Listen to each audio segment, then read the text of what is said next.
दोस्तों, हम में से ज्यादातर लोगों ने मुगल हरम के बारे में पढ़ा होगा। कई इतिहासकारों का कहना है कि मुगल हरम उस दौर के बादशाहों का याशी का अड्डा हुआ करता था। लेकिन मुगलों के अलावा इतिहास में मुगलों से पहले एक साम्राज्य और था जिसने हरम को बाकी दुनिया से अवगत कराया। इस साम्राज्य के हरम के किस्से बहुत मशहूर हैं। इतिहासकार बताते हैं कि साम्राज्य का हरम मुगलों के हरम के मुकाबले कई गुना ज्यादा बड़ा और भव्य था। इसमें एक से बढ़कर एक खूबसूरत हसीनाएं रहा करती थीं। ये हसीनाएं कोई ऐसी वैसी हसीनाएं नहीं थीं कि इनका काम सिर्फ सुल्तान को संतुष्ट करना था, बल्कि ये हसीनाएं दूसरे राज्यों के राजाओं का ध्यान भंग करने में भी अपने सुल्तान का बहुत साथ देती थीं। असल में दोस्तों, हम बात कर रहे हैं ऑटोमन एम्पायर की। ऑटोमन एम्पायर ने इतिहास के एक लंबे दौर तक राज किया था। तो आज की वीडियो में हम आपको ऑटोमन एम्पायर के हरम के कुछ रोचक तथ्यों के बारे में बताने जा रहे हैं। तो बने रहिएगा हमारे साथ वीडियो के अंत तक। दोस्तों, 12वीं शताब्दी के अंत में एक गुमनाम साम्राज्य का उदय हुआ जिसका कोई नाम नहीं था। शुरुआत में इस साम्राज्य में मात्र गिनती के कुछ लोग थे। ऑटोमन के कुछ शासक लोगों को केवल खाने और पैसे के लिए डराते थे और रात के समय लोगों के घरों से लड़कियों को उठा लेते थे ताकि वो अपनी हवस को शांत कर सकें। लेकिन धीरे धीरे लोगों के अंदर उनका डर बैठता गया और उसी डर को हथियार बनाकर ऑटोमन एम्पायर की नींव रखी गई। और देखते ही देखते ऑटोमन एम्पायर पूरे विश्व का सबसे बड़ा, सबसे खतरनाक और दुनिया के एक बड़े हिस्से पर सबसे ज्यादा समय तक राज करने वाला एम्पायर बन गया। दोस्तों, शुरुआत में तो ऑटोमन में किसी चीज का कोई ढंग नहीं था, क्योंकि शक्ति सबके हाथ में थी। जिसका जो मन होता था वो वैसा करता था। इसलिए शुरुआत के 100 साल ऑटोमन बहुत क्रूर रहा।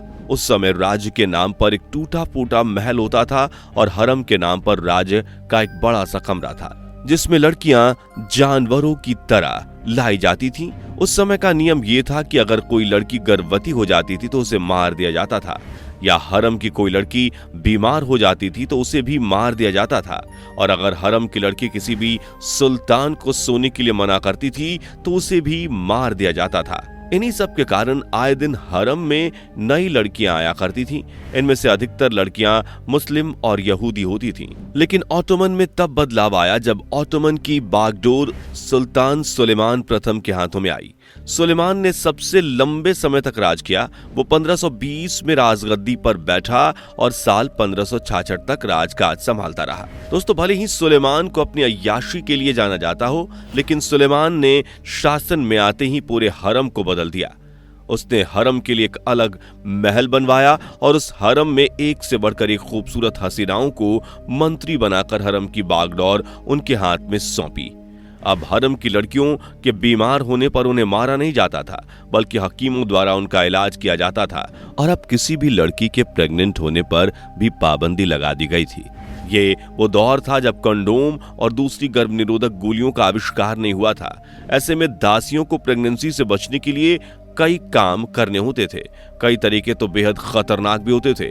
जानकार बताते हैं कि हरम की महिलाएं वजाइना की सफाई के लिए एसिड जैसे कि नींबू, संतरा और अनार के रस का इस्तेमाल करती थीं, जो स्पर्म के खिलाफ असर दिखाते थे और लड़कियों को गर्भवती होने से बचाते थे। इन सब के अलावा प्रेगनेंसी से बचने के लिए हरम की महिलाएं पारंपरिक काढ़े का इस्तेमाल करती थीं, जिसे बनाने के लिए वर्मवुड, मिंट, कॉर्कस या हॉर्स टेल्स का इस्तेमाल किया जाता था। ऐसा करने से अगर गर्भ रुकता भी था तो गर्भपात हो जाता था। इसके अलावा जैतून और देवदार के तेल को भी ऑटोमन एम्पायर की महिलाएं गर्भ निरोधक के तौर पर इस्तेमाल करती थीं। इससे यौन बीमारियों से भी बचाव होता था। जब सुलेमान की हरम में एंट्री होती थी तब उससे पहले ही दासियों को बता दिया जाता था ताकि वो पहले से ही सज सवर कर तैयार रहें। बेशक हरम में महिलाओं की बड़ी संख्या होती थी, लेकिन हर महिला को सुल्तान के साथ सोने का अधिकार नहीं था। सुल्तान की हरम में एंट्री होते ही लड़कियां उसके लिए पागल हो जाती थीं, लेकिन वो अपनी पसंदीदा लड़की को ही खुश करता था। दोस्तों, आज कई लोगों के लिए हरम शब्द का अर्थ कई महिलाओं के साथ एक पुरुष का मजे करना है, लेकिन अतीत में हरम की छवि आज की तुलना में बहुत अलग अर्थ रखती थी, क्योंकि उन दिनों में आदमी के पास अपना खुद का हरम होता था। इसका अर्थ कई महिलाओं द्वारा प्यार किए जाने से कहीं अधिक है। हरम एक तुर्की शब्द है जो अरबी शब्द हराम से लिया गया है। इसका उपयोग अक्सर महिलाओं को समर्पित किसी स्थान के संदर्भ में किया जाता था और इस जगह पर केवल उनके पति ही प्रवेश कर सकते थे। हरम का इतिहास 1299 से मिलता है, लेकिन हरम का सबसे प्रसिद्ध काल 16वीं और 17वीं शताब्दी में ऑटोमन सुल्तानों के राज में देखने को मिलता है और उस समय हरम एक शक्ति का प्रतीक था। सुल्तान जितना अधिक शक्तिशाली होगा, उससे यह अपेक्षा की जाती थी कि उसके पास उतना ही बड़ा हरम होगा, और हरम जितना बड़ा होता था, जिम्मेदारी उतनी बड़ी होती थी। इसलिए उस समय सुल्तान के द्वारा हरम में पहरे के तौर पर एक महिला तैनात की जाती थी। हरम की यह सबसे शक्तिशाली महिला होती थी, जिसे वालिद सुल्तान कहते थे। यह महिला अक्सर सुल्तान की मां या उपपत्नी होती थी, जिसका पद सबसे ऊंचा होता था। वालिद सुल्तान हरम में महिलाओं को अलग अलग रैंक के हिसाब से रखती थी। इस रैंक में हरम की महिलाओं और लड़कियों को उनकी उम्र, खूबसूरती, कदकाठी, व्यवहार और रंग रूप के हिसाब से रखा जाता था। जैसे कि सुल्तान को गोरी लड़कियां पसंद थीं, तो गोरी लड़कियों को पहले नंबर पर रखा जाता था। इन सब के अलावा महल में आने वाले शाही मेहमानों के लिए भी लड़कियों की व्यवस्था होती थी, और उन लड़कियों में गोज़दे, इकबाल और कादीन को रखा जाता था। सीधे समझाने वाले शब्दों में कहा जाए तो गोज़दे, इकबाल और कादीन ये एक तरह की लड़कियों के समूह होते थे, और इन समूह की लड़कियां सबसे खास होती थी।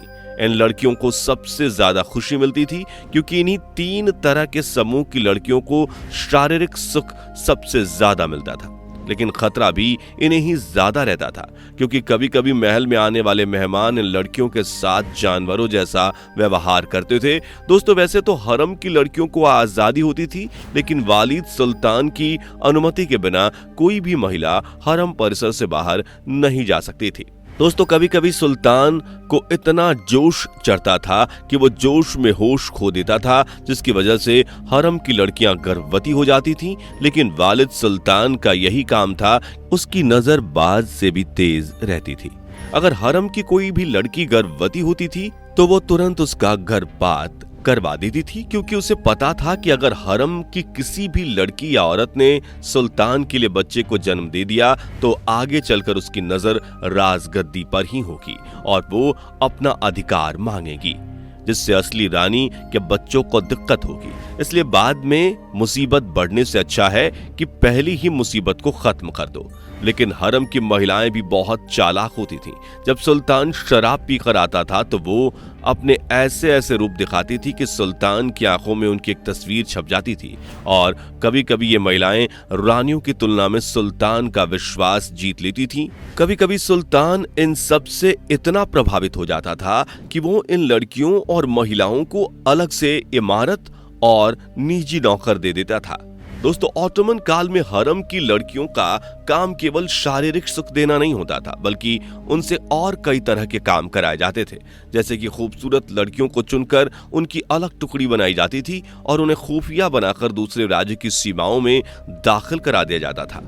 उनका काम दूसरे राज्यों में शामिल होकर उनके षड्यंत्रों का पता लगाना होता था, जो कि उनके लिए एक अहम बात थी। हालांकि थोड़ी बहुत तो मुश्किल होती थी, लेकिन ये खूबसूरत लड़कियां अपनी कातिल अदाओं से मंत्रियों, वजीरों और राजाओं को अपने जाल में फंसा लेती थी।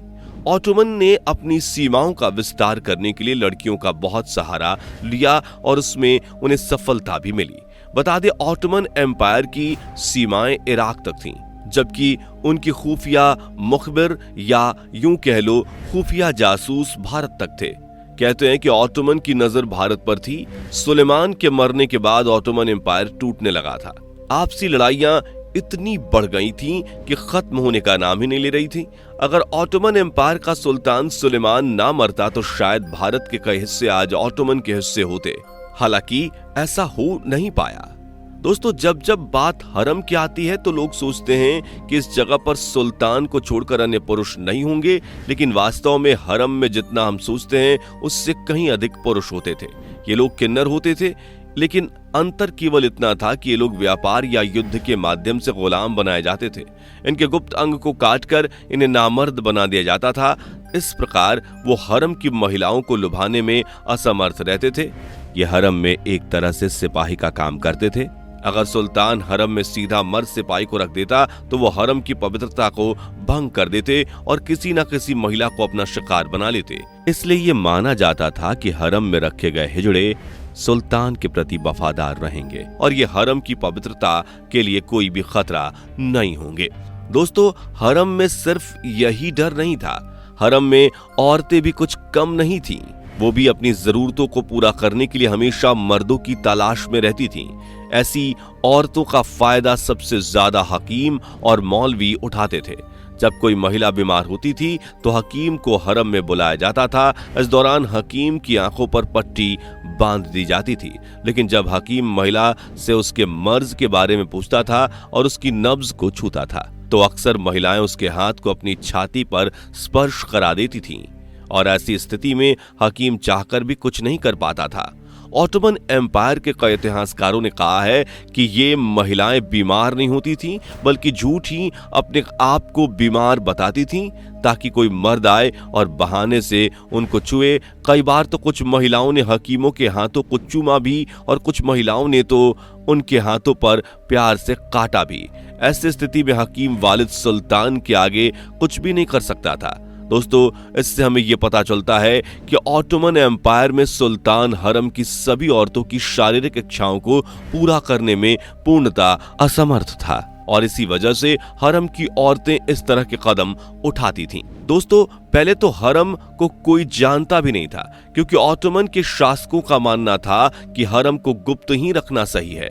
लेकिन मुगलों ने आकर हरम की परिभाषा और हरम के मायने ही बदल दिए। जबकि ऑटोमन एम्पायर में सुलेमान ने हरम को एक नया रूप दिया, महिलाओं की दिक्कतों को समझा। सुलेमान अक्सर एक ही बात कहता था कि जिस जमीन से तुम खेती कर रहे हो उसके बारे में तुम्हें ही सोचना पड़ेगा, वरना वो जमीन बंजर हो जाएगी। सुलेमान के राज्य में लड़कियां उस पर मर मिटने को तैयार थीं, वो कितना भी अय्याश क्यों ना हो। लेकिन ऑटोमन में उसके शासन के बाद लोगों को सभ्यता आ गई थी। जहां पहले ऑटोमन में हर दिन करीब 50 से 80 लड़कियां मार दी जाती थीं, वहीं सुलेमान के शासन में महीने में सिर्फ 10 लड़कियों को ही मारा जाता था। लेकिन ऑटोमन के सुल्तान सिर्फ हरम की लड़कियों की शारीरिक इच्छाओं को पूरा करने में नाकामयाब रहे। ऑटोमन ने जितना ध्यान लड़कियों और अय्याशियों पर दिया, उससे 10 गुना ज्यादा ध्यान अपनी सल्तनत पर दिया। इसलिए ऑटोमन एम्पायर ने दुनिया के सबसे बड़े भूभाग पर शासन किया। तो दोस्तों, ये थी ऑटोमन एम्पायर के हरम की वो बातें जो शायद ही आज से पहले आपको किसी ने बताई होंगी। आपके इसके बारे में क्या राय है, नीचे कमेंट करके जरूर बताएं। जाने से पहले वीडियो को लाइक शेयर जरूर करें और ऐसी ही और वीडियोस के लिए चैनल को सब्सक्राइब करके बेल नोटिफिकेशन को भी जरूर ऑन कर लें। धन्यवाद।